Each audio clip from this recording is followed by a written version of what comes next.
স্কুলের টিফিনের জন্য দুর্দান্ত একটা রেসিপি শেয়ার করব, যেটা বাচ্চাদের সন্ধ্যে স্ন্যাক্সেও আপনারা দিতে পারেন। তার আগে চলুন মিঠাই স্কুলে যেটা খেয়ে যাবে সেই থালাটা আগে গুছিয়ে নিই। গরম ভাতের সাথে টমেটো, পেঁয়াজ, ধনেপাতা দিয়ে বানানো মুসুরির ডাল আর ভোলা মাছের ঝালের থেকে আলগা করে মাছটা তুলে দিলাম। মাছ খেতে সময় লাগবে, ও খাক, আর টিফিনটা আমি বানিয়ে নিই। একটা মিক্সিং বলে 50 গ্রাম মতন চিকেন নিয়েছি, আর তার মধ্যে আদা কুচি, কয়েকটা রসুন আর একটু কাঁচা লঙ্কা দিলাম কিছুটা মটরশুঁটি। সবকিছু একসাথে পেস্ট করে এর মধ্যে অ্যাড করব কুচনো পেঁয়াজ, কুচনো বাঁধাকপি, সামান্য লবণ, সামান্য গোলমরিচের গুঁড়ো, 1 চামচ মতন সোয়া সস আর একটু লেবুর রস। সব কিছু ভালোভাবে মেখে নেব।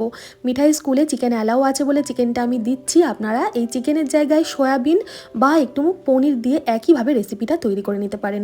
এইভাবে পাতলা পাতলা প্যাটির আকারে গড়ে নেব। এদিকে গরম জলে বাঁধাকপির পাতাগুলো গোটাই ভালোভাবে ধুয়ে নিয়ে বাঁধাকপির পাতার মাঝখান থেকে এই পুরটা পাতলা করে দিয়ে চারদিক থেকে মুখ বন্ধ করে নেব। সবগুলো একসাথে তৈরি করে এটা তাওয়াতে সামান্য তেল দিয়ে ভাজবো। আর যে দিকটা বন্ধ করলাম মুখটা, সেই দিকটাই কিন্তু তাওয়ার উপরে প্রথমে দেবো। 1/2 কাপ মতন জল দিয়ে দেবো এইগুলো ভালোভাবে সেদ্ধ হওয়ার জন্য। আর কম আছে 15 মিনিটের জন্য এটা রান্না করব।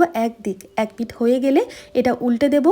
আরও 15 মিনিট কিন্তু আমরা এটা কম আছে রান্না হতে দেবো। জলটা শুকিয়ে গেলেই ওই তেলে বাঁধাকপির ওপরের লেয়ারটা সুন্দরভাবে ভাজা হয়ে যাবে। চিকেনটাও ভেতরে সেদ্ধ হয়ে গেছে। আমাদের চিকেন র্যাপ উইদাউট ময়দা তৈরি হয়ে গেল। কিন্তু এটাই 3টে দিলাম, সাথে দার্জিলিংয়ে খুব মিষ্টি কমলা লেবু দিয়েছি, সাথে রয়েছে 1 বোতল ঈষদ উষ্ণ গরম জল। কেমন লাগলো আজকের টিফিন আইডিয়া জানাতে ভুলবেন না।